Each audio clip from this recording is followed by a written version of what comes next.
Welcome back. It's Dan here with another little update slash modification, I guess. So where do I start? So I decided to do a battery relocation. So obviously the battery is normally on the front passenger engine compartment. But after I did the shock towers and the the shock hoops and the center tower that connects the hoops together, I ran out of space for where my initial air intake tube and mass airflow sensor used to live. So since I got all this stuff done, I've been kind of running the MAF sensor. The sensor's supposed to be at the top. It's been basically like 90, 92 degrees pointed down, just because that's the only way that the MAF housing would fit next to the shock hoop and tower. So let's take a little peek here. I meant to take a picture of the before, but I, like normal, get ahead of myself and start working away, so.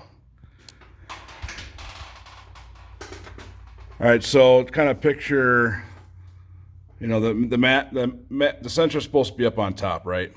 Well, basically, it was where this black boot is now, basically pointed like this to fit, because this housing and plug of this MAF sensor wanted to live right here in this bar area.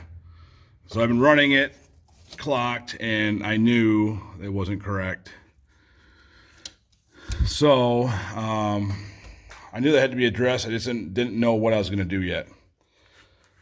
So that brings me back to the battery.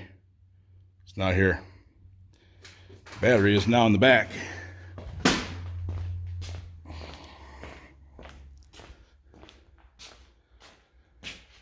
So I'm running a Moroso sealed battery box. It's supposed to be NHRA and all that stuff certified, and it seemed to be the only one I could find, like an off-the-shelf type deal. The only bad part was I quickly found out that the stock size battery for the Explorer is a group size 65, and the 65 group battery size is too big for this box. So unfortunately, I had to pull basically a brand new battery with very low use and buy, what is this, a group 24 size? Basically the same type of battery I was running, a platinum AGM battery. So that went in there perfectly. Moved all my fittings to the back, which gives me, 4 ports per terminal. Running 2-gauge wire from the back to the front, and I'm going to run, this is a marine grade on-off switch, which is going to be kind of cool. I mean, in an emergency, I can obviously cut all power directly from the battery to the truck, and then also going forward, you know, anytime you weld in a truck, you really should disconnect the battery. Well, I can just disconnect the battery anytime I weld on the truck now too. So being that the battery's back here, it's going to open up a lot more possibilities and pros, I guess. Since the amp has already been back here, so I decided to pull the factory Explorer positive and negative wire off, and then I had a brand new amp install kit from Crutchfield that I've had in a bag. So now the amp is hardwired directly to the battery with an inline fuse, just like you would run any system. And then also in the future, I do want to have a 12-volt power plug back here, maybe a couple of USBs, and a future power inverter or converter, whatever it is. Basically, I want to have at least one 10-volt hookup back here for future activities. So now that the battery's in the back, it's going to make all that super easy. I had the help of Brad Kumler. He is the wiring guy in our group. So he came over. He has all the special crimping tools and solder pot and all this stuff, so you can tint all the wires super easy. Dip it in. Everything's tinted. Everything's cut the length, tinted, soldered, heat shrink tubing. Everything is wrapped. All the positives double wrapped. So everything is super secure. Obviously the interior is still not done yet, and there's a reason for that, because I want to make sure I have everything finally done in this truck.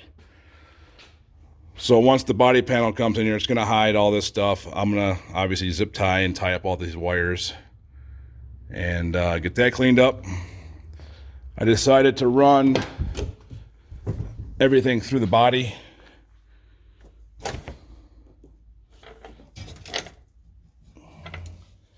This will all be protected once I put the vinyl floor and kill mat in. So everything's P-clamped. Power wire obviously is wrapped. Comes up here, and I can't really see it, I don't know. Anyway, I put two 5/8 holes in grommets in the firewall, and all the grommets will also, I'm going to go ahead and RTV everything, so everything's sealed. So 2-gauge wire, positive and negative, directly from the battery all the way up to the body. Everything's tucked up nice in the inner fender. And then I have it coming to 2 bus bars. I have a negative bus bar and a positive bus bar. So everything that was on the battery is now on these bus bars. And the one concern was, running a winch with a battery in the back and all that stuff, but I don't really have to use the winch that much, and if I do, it's going to be, short burst. I'm not going to like run it.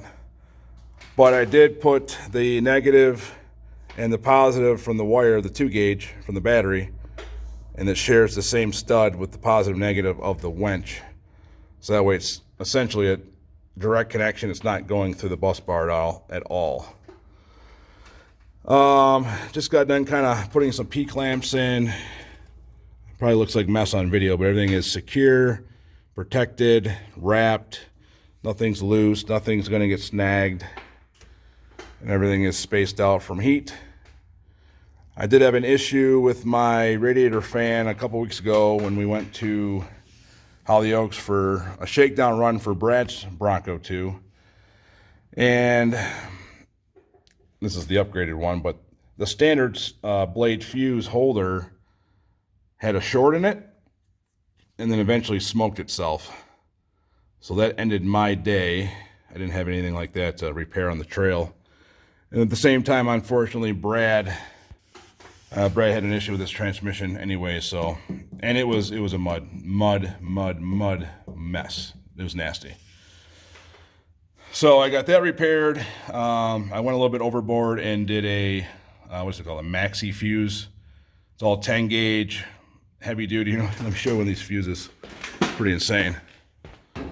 Like I said, it's overkill, but it's still a 30 amp fuse. So next to my finger, it's pretty crazy. But I felt like that would be, I don't know, why not just go a little bit better than stock? It's the name of the game, right? Who stays stock? So hopefully that solves my issue with my fan. All that, like I said, everything's 10 gauge, everything's thick. Basically what happened was the fuse holder that came with the Mishimoto controller was faulty out of the box, and instead of like returning and exchanging it, I think I got it off Amazon, I had a box of stuff, and I had, oh, there's a fuse holder right there, so we popped that in. Not paying attention, it looks like that fuse holder was maybe 12 gauge or maybe 14 gauge inside of the installation. So that became the weak link or hot spot. So anyway, that's fixed. And let me put the air intake on here now, see what it looks like when it's finished. All right, so there's the air filter and MAF in there.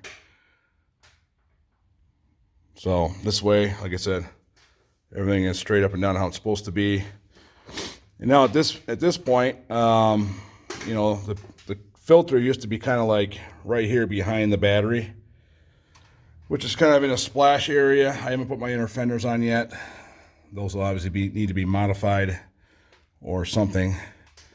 But now at least the filter is now super protected. I mean, it's got the whole battery tray under it. Obviously the fender and, you know, the core supports in front. And it's farther away from the heat. Down the road, maybe I got some aluminum sheet laying around here. Maybe do a heat blocker. I don't know. It's not a race car, but you know, stuff never ends.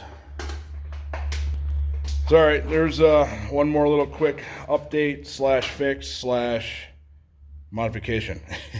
Killed 3 birds with 1 stone in this setup. So lots of pros here. Can't really think of any cons. Like I said, the battery box is sealed. There's going to be a vent tube, so the battery will be vented out of the truck. I know that's a concern. And then, like I said, once I know everything's 100%, put some miles on it, I will go back and make sure everything's sealed with a little bit of RTV or whatever it is to be 100%. So, all right, that's the next update, and there's definitely more to come, so stay tuned.